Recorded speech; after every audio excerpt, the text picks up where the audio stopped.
اللہ الرحمن الرحیم۔ Islamic information YouTube channel میں خوش آمدید۔ میرے چینل کو سبسکرائب کریں تاکہ ہر آنے والی نئی ویڈیو آپ تک بآسانی پہنچ سکے۔ تو آج میں بہت ہی قیمتی وظیفہ لے کر آپ لوگوں تک پہنچانے کے لیے حاضر ہوا ہوں۔ 9 اور 10 محرم کے لیے ان لوگوں کے لیے یہ وظیفہ ہے، خاص طور پر جن کے گھروں میں مشکلات ہیں، رزق میں تنگی ہے یا رشتوں کی بندش ہے، ان کے لیے یہ وظیفہ ہے۔ تو انشاءاللہ عز و جل یہ آپ ضرور آزمائیں، بلکہ 100% یہ وظیفہ کام کرتا ہے۔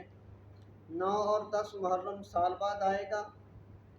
کرنا آپ نے یہ ہے کہ آج 9 اور 10 محرم کی عصر اور مغرب کی نماز کے درمیان آپ نے ایک تسبیح آیت الکرسی کی کرنی ہے اور اول و آخر 3 مرتبہ درود ابراہیمی پڑھنا ہے، اور مغرب اور عشاء کے درمیان ایک تسبیح سورہ فاتحہ شریف کی پڑھنی ہے، اور عشاء کے بعد ایک تسبیح سورہ اخلاص کی پڑھنی ہے، اور عشاء کی نماز کے بعد سورہ اخلاص کی تسبیح پڑھ کر آپ کی جو بھی حاجات ہے، اگر کسی بھائی اور بہن کا رشتہ طے نہیں ہو رہا وہ اپنے لیے دعا مانگے، اور اگر کوئی رزق کے لیے پریشان ہے تو وہ اپنے رزق کی تنگ دستی کے لیے بھی یہ وظیفہ پڑھ کے دعا مانگ سکتا ہے۔